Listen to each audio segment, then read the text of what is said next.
Assalamualaikum warahmatullahi wabarakatuh. Bismillahirrahmanirrahim. Wassalatu wassalamu ala Rasulillah wa ala alihi wa ashabihi wa mawalah wa la hawla wa la quwata illa billah ma ba'du.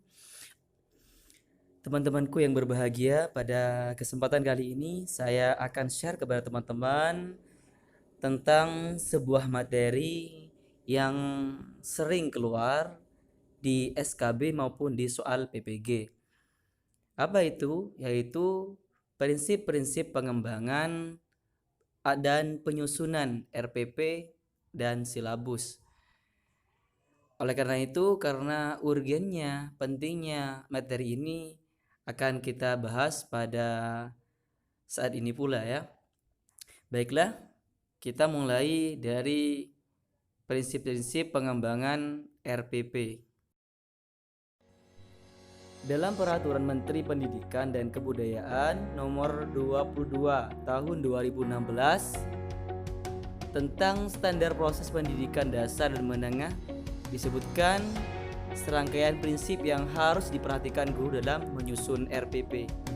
Jadi, seorang yang mau menyusun atau mengembangkan RPP hendaknya harus mengacu pada prinsip-prinsip berdasarkan Peraturan Menteri Pendidikan dan Kebudayaan Nomor 22 Tahun 2016 ini. Apa saja? Kita mulai dari yang pertama. Pertama adalah memperhatikan perbedaan individu peserta didik. RPP disusun dengan memperhatikan perbedaan kemampuan awal, tingkat intelektual, minat, motivasi belajar, bakat, potensi, kemampuan sosial, emosi, gaya belajar, kebutuhan khusus, dan sebagainya.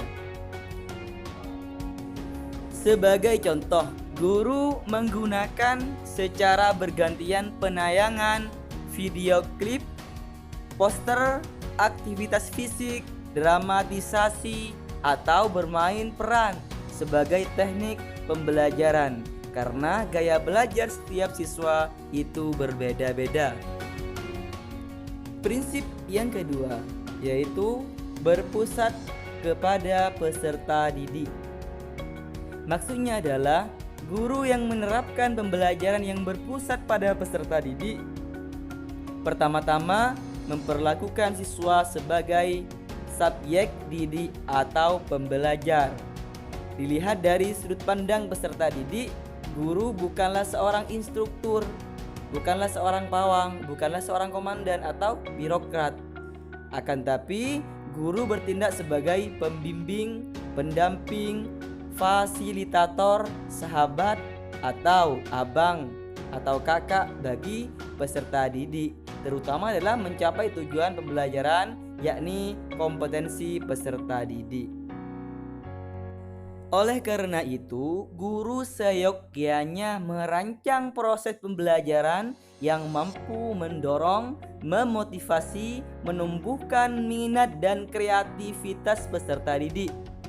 Hal ini dapat berjalan jika seorang guru mengenal secara pribadi siapa saja siswanya, apa mimpi-mimpinya, apa cita-citanya, apa kegelisahannya, passionnya apa, bakatnya apa, kemauannya apa, minatnya apa, sehingga seorang guru kemudian bisa dengan mudah menyusun RPP berdasarkan prinsip-prinsip yang telah disebutkan tadi.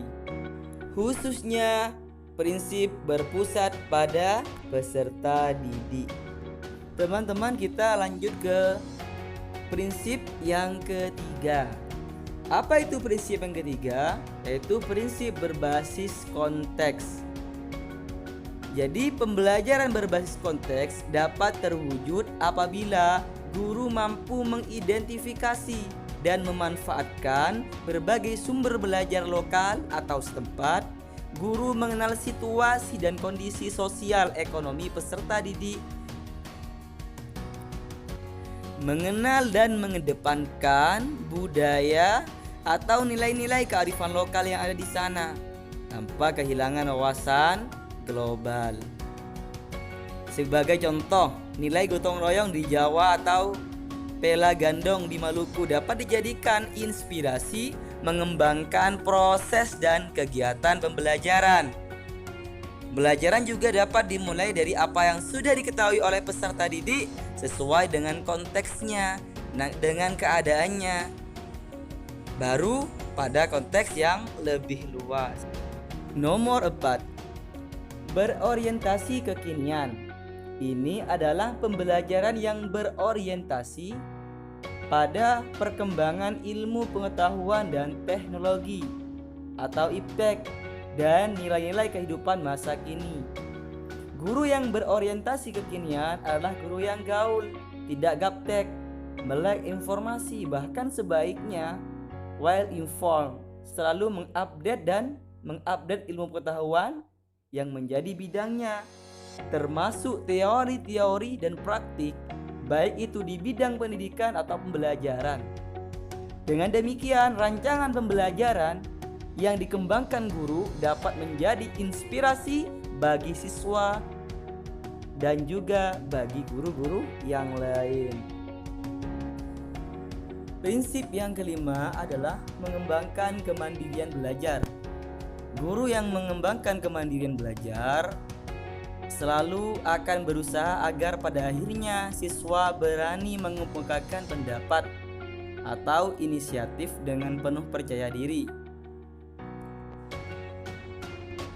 Jadi teman-teman, ketika seorang guru itu berprinsip pada pengembangan kemandirian belajar, jadi seorang siswa itu kemudian akan memiliki rasa percaya diri. Dan dari rasa percaya itulah, dari kepercayaan diri itulah, mereka kemudian berani mengemukakan pendapat yang ada di pikiran mereka. Seperti itu.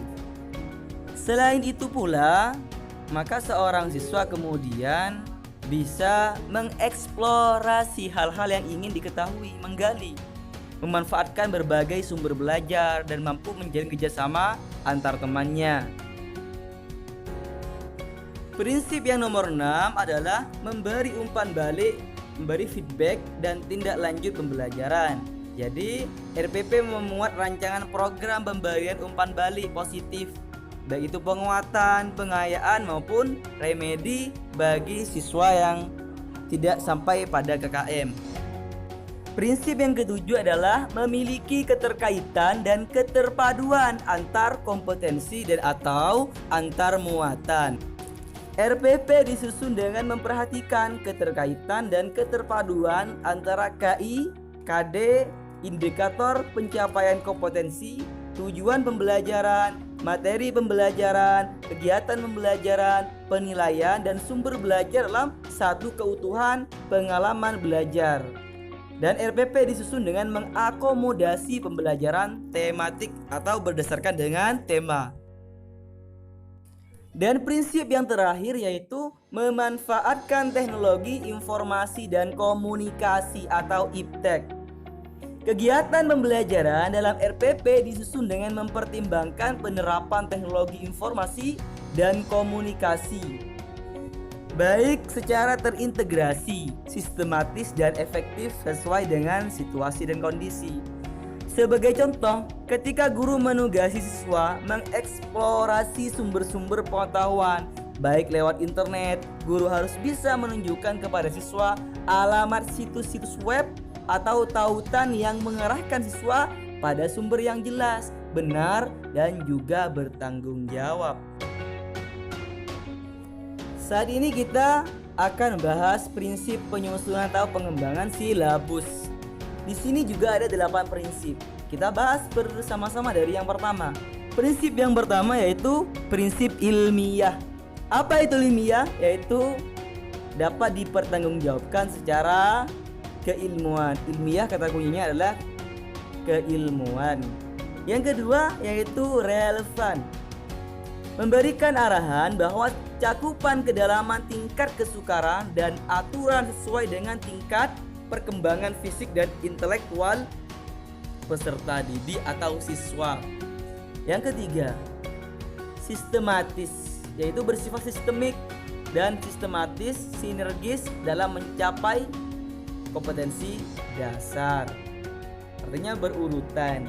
Kemudian yang keempat, konsisten. Yang keempat yaitu konsisten. Yaitu konsisten antara KD, indikator, materi pokok, pengalaman belajar, sumber belajar searah dalam rangka pencapaian kompetensi.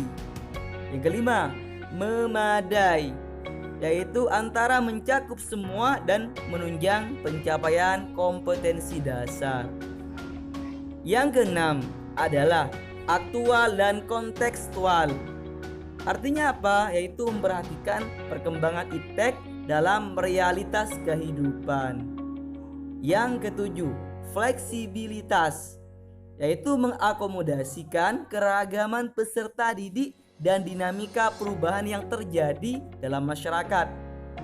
Dan terakhir yaitu menyeluruh.